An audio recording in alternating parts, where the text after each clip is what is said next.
इस वीडियो में हम समझेंगे Rutherford model of atom.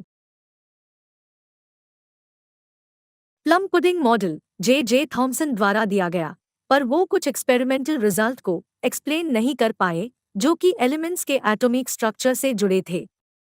Ernest Rutherford एक ब्रिटिश साइंटिस्ट थे जिन्होंने एक्सपेरिमेंट किया। उन्होंने एलिमेंट्स के एटॉमिक स्ट्रक्चर के बारे में बताया और रदरफोर्ड एटॉमिक मॉडल इंट्रोड्यूस किया। Rutherford alpha scattering experiment. Rutherford ने एक एक्सपेरिमेंट किया जिसमें उन्होंने एक गोल्ड की थिन शीट को अल्फा पार्टिकल के साथ कोलाइड किया। फिर उन्होंने गोल्ड फॉल्स से टकराकर जाने वाले पार्टिकल्स को स्टडी किया। रदरफोर्ड ने अपने एक्सपेरिमेंट में एक रेडियोएक्टिव सोर्स से हाई एनर्जी वाले अल्फा पार्टिकल्स को थिन गोल्ड शीट पे प्रोजेक्ट किया। अल्फा पार्टिकल्स को समझने के लिए उन्होंने एक फ्लोरेसेंट जिंक सल्फाइड स्क्रीन को थिन गोल्ड के चारों ओर रखा। रदरफोर्ड ने कुछ ऑब्जर्वेशन किए जो कि थॉमसन के एटॉमिक मॉडल के अगेंस्ट थे। रदरफोर्ड अल्फा स्कैटरिंग पार्टिकल्स के ऑब्जर्वेशंस कुछ इस तरह से हैं। ज्यादातर fast moving alpha particles gold fall से स्ट्रेट पास हुए। कुछ अल्फा पार्टिकल्स गोल्ड फॉल के थ्रू स्मॉल एंगल्स पे डाइवर्ट हुए। 12,000 में से एक पार्टिकल 180 डिग्री पर डाइवर्ट हुआ।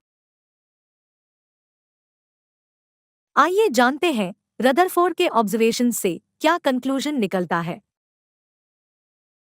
ज्यादातर अल्फा पार्टिकल्स गोल्ड शीट से बिना किसी डिफ्लेक्शन के पास हुए, जिससे ये पता चलता है एटम में ज्यादातर स्पेस खाली होता है।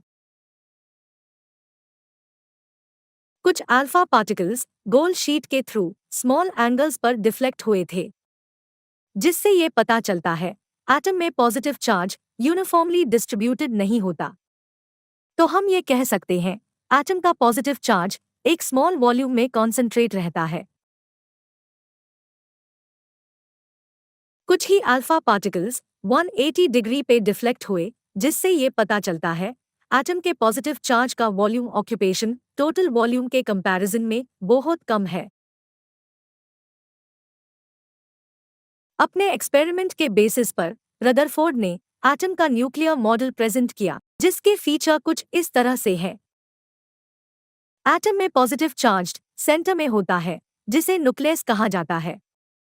एटम का सारा मास न्यूक्लियस में होता है। इलेक्ट्रॉन्स न्यूक्लियस में सर्कुलर पाथ में रिवॉल्व करते हैं। एटम के साइज के कंपैरिजन में न्यूक्लियस का साइज बहुत कम होता है।